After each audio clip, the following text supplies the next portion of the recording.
सबसे पहले अपना परिचय दीजिए। मैं श्री प्रकाश मिश्रा, प्रबंधक संत नारायण बाबा इंटर कॉलेज खालिसपुर और पेशे से मैं अधिवक्ता हूँ। क्या है पूरा मामला जो प्राइवेट स्कूल कल स्कूल सब लोग बंद कर रहे हैं, हड़ताल कर रहे हैं, क्या कारण? इसका कारण अभी ज्वलंत समस्या आई है आजमगढ़ में। चिल्ड्रंस इंटर कॉलेज आजमगढ़ में एक बच्ची ने आत्महत्या कर लिया विद्यालय परिसर में, और उसमें तथ्यों से परे जाके शासन और प्रशासन ने उस विद्यालय के प्रधानाचार्य को और उनके कक्षाध्यापक को, उस क्लास में जिसमें बच्ची पढ़ती थी, उस क्लास के कक्षाध्यापक को तत्काल जो है जेल में डाल दिया। और न तो कोई जांच हुई, न किसी प्रकार का कोई वो हुआ। हम निश्चित रूप से दुखी हैं उस बच्ची के ऐसे कार्य के लिए। हम पूरा शिक्षक समाज या जो भी शिक्षा क्षेत्र में काम करते हैं उसके ऐसी मौत के लिए निश्चित रूप से दुखी हैं। लेकिन सभी चीज़ों तथ्यों को अगर जांच के ऐसी कार्रवाई की गई होती तो निश्चित रूप से हम लोगों को तकलीफ नहीं होती। लेकिन केवल खाली हमारे परिसर में आत्महत्या करने के नाते ये लड़की ने जो है आत्महत्या की, और उनके परिजनों ने पूरे विद्यालय के शिक्षकों के ऊपर, जो उनके क्लास टीचर थे, प्रधानाचार्य थे, प्रबंधक थे, सबके खिलाफ उन्होंने FIR दर्ज किया। और शासन प्रशासन ने कतई ये नहीं सोचा कि नहीं गलती किसकी है, कहाँ से गलती हुई, किस प्रकार से गलती हुई। तथ्यों को बिना परखे हुए तत्काल जो है सबको जेल में उठा के डाल दिया। बस यही सबसे बड़ी समस्या है हम लोगों की कि क्या हम अपराधी हैं? इतने बड़े अपराधी हैं? हम तो शिक्षा का कार्य करते हैं, शिक्षा जगत में सभी लोग काम करते हैं, और लड़कों को पढ़ाना, उनके भविष्य को संवारना, ये हमारा काम है। हम अपराधी नहीं हैं कि हम एक अपराधी की तरह ट्रीट करके हमसे काम लिया जाएगा। ये सबसे बड़ी तकलीफ पूरे शिक्षा समाज की है, जो पूरे प्रदेश में 80% भागीदारी अपनी निभा रहा है प्राइवेट इंस्टीट्यूशन, चाहे वो प्राइमरी सेक्टर में हो, चाहे वो माध्यमिक सेक्टर में हो, चाहे वो उच्च शिक्षा में हो। आज 80% जिम्मेदारी का निर्वहन यही प्राइवेट शिक्षण संस्थान कर रहे हैं। पूरे प्रदेश में, पूरे देश में शिक्षा का काम कर रहे हैं। हम अपराधी नहीं हैं। जिस तरह हमको ट्रीट किया गया आजमगढ़ के कांड में, वह स्थिति हमारी नहीं है। बस मैं इसी नाते, इसी दुख के नाते कि सरकार हमको आज तक नहीं समझी। न तो सरकार को हमारे शिक्षकों को कोई पैसा देना है, न कुछ देना है। हम लगभग आज खाली प्रदेश में अगर खाली गिनती की जाए तो माध्यमिक में 5 लाख शिक्षक और शिक्षक कर्मचारी हैं जो हमारे विद्यालयों में काम करते हैं। उनका जीविकोपार्जन इन विद्यालयों द्वारा होता है आज। और पूरी अगर गणना कर दी जाए, पूरे प्राइवेट इंस्टीट्यूशन की गणना की जाए तो कम से कम 50 लाख, चाहे इंजीनियरिंग कॉलेज हो, उस 6 घंटे में अगर बच्चा किसी प्रकार का कोई गलत अपना व्यवहार करता है तो अनुशासन के नाते हमको, हमारी जिम्मेदारी है कि उस बच्चे को समझा बुझा के या उनके पेरेंट्स को सूचना दे के वो उन चीज़ों को सुधारा जाए। ये हमारी जिम्मेदारी है, माता पिता के बाद हमारी जिम्मेदारी है।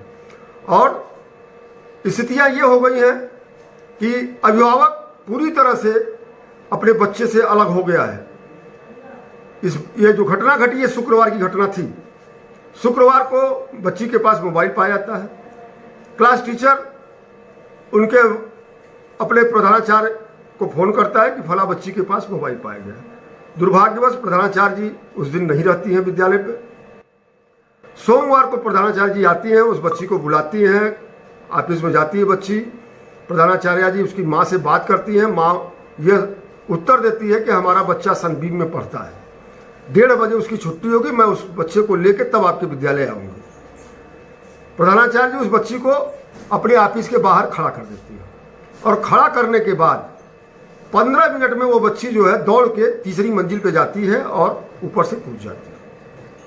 क्या शुक्रवार के बाद अगर माता पिता से कम्युनिकेशन उस बच्ची का रहा होता तो शुक्रवार की घटना है, वो अपने माता पिता को जरूर बताती कि हमारी मोबाइल जो है मैं लेके गई थी विद्यालय में और शिक्षकों ने रख लिया है। क्या माता पिता की जिम्मेदारी नहीं थी कि मोबाइल अगर वो बच्ची चलाती थी घर में तो वो पूछे नहीं कि नहीं वो तुम्हारी मोबाइल कहाँ है।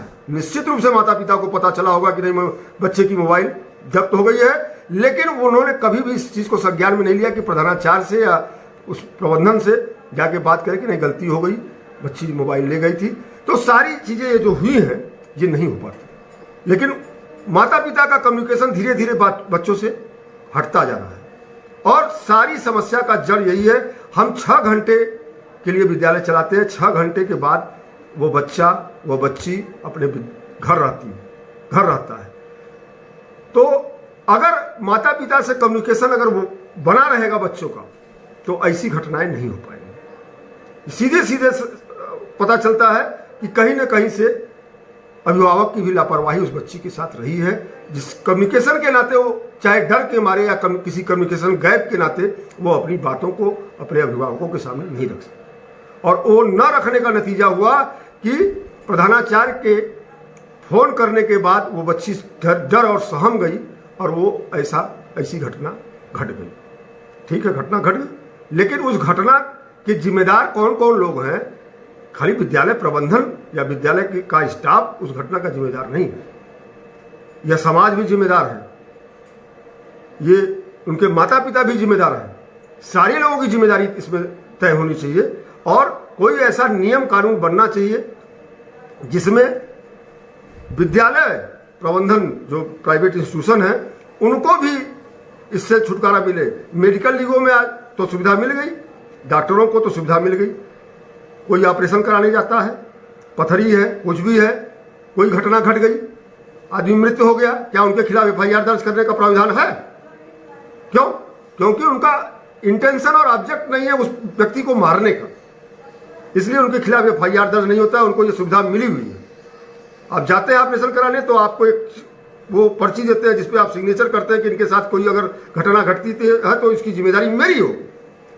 तो क्या विद्यालय को ये सुविधा नहीं मिलनी चाहिए कि हम नौनिहालों को उनको पढ़ा रहे हैं, छोटे छोटे बच्चे हमारे विद्यालयों में आते हैं और इंटरमीडिएट तक, डिग्री कॉलेज तक प्राइवेट इंस्टीट्यूशन चल रहे हैं, तो उनको ये सुविधा नहीं मिलनी चाहिए? हम भी तो वही काम कर रहे हैं।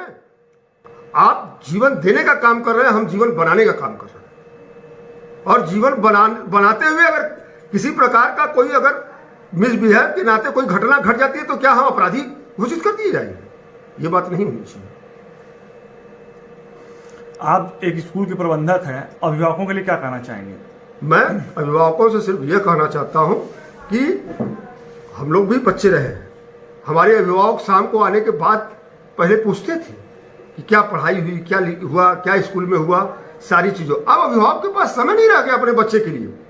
इस आपाधापी की दौड़ में आप जो आपका मूल है बच्चा, उसके लिए आपके पास समय नहीं रह गया। आप बच्चे को समय दें, उनसे कम्युनिकेशन बनाए रखें। ये समस्या इंटरमीडिएट तक की है। इंटरमीडिएट के बाद बच्चे जब मैच्योर हो जाते हैं तो उनके पास किसी प्रकार की कोई समस्या नहीं है। वो सारी चीज़ों को समझते हैं, अध्यापक को समझते हैं, सारी चीज़ों को समझते हैं। ये कम्युनिकेशन आपको इंटर तक बना के अपने बच्चे के साथ रखना है कि क्या उसके अगल बगल कौन से लोग रहते हैं, वो किस समाज में जाता आता है, वो कहाँ उठता बैठता है, मोबाइल कितनी देर चलाता है। सबसे बड़ी समस्या की जड़ ये मोबाइल है। इंटरनेट इंटरमीडिएट तक के बच्चों के लिए ये सबसे बड़ी समस्या का जड़ जो है ये मोबाइल है। ये सोशल मीडिया के माध्यम से, अन्य माध्यमों से तमाम इसमें कचरे आते रहते हैं और उन कचरों को बच्चे बहुत जल्दी एक्सेप्ट कर लेते हैं। और मोबाइल अगर दे बच्चे को तो एक समय निर्धारित कर दे कि 2 घंटे आपके पास मोबाइल रहेगी, 1 घंटे मोबाइल रहेगी, उसके बाद मोबाइल आप दे दीजिए हमको। फिर सुबह अगर आपको जरूरत है तो मोबाइल ले लीजिए। जो परमानेंट बच्चे 6 से 7 घंटे मोबाइल पे, सोशल मीडिया पे इस समय रह रहे हैं, ये सबसे बड़ी समस्या है। इससे एक नई समस्या हम लोग देख तो रहे हैं, एक नई समस्या निजात हो रही है कि बच्चों की मेमोरी शक्ति घटती जा रही है। 6-6 घंटे सोशल मीडिया पर रहने के बाद उनको लिखने पढ़ने का जो क्षमता है वो कम होता जा रहा है। वो लिखना कम चाह रहे हैं, वो पढ़ना कम चाह रहे हैं। सोशल मीडिया के नाते वो खाली मोबाइल में लिप्त है।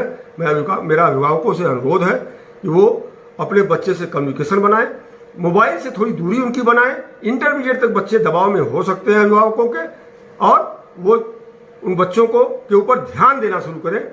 नहीं तो तमाम कुरीतियां 10 सालों के भीतर, जब से मोबाइल नेट सस्ता हुआ है तब से 10 साल में तमाम सामाजिक कुरीतियां कक्षा 9 से 12 तक की लड़कों और लड़कियों में आ रहे हैं। ये सिर्फ मोबाइल की देन है। दूसरी सबसे बड़ी समस्या, ये जो कोचिंग सेंटर है,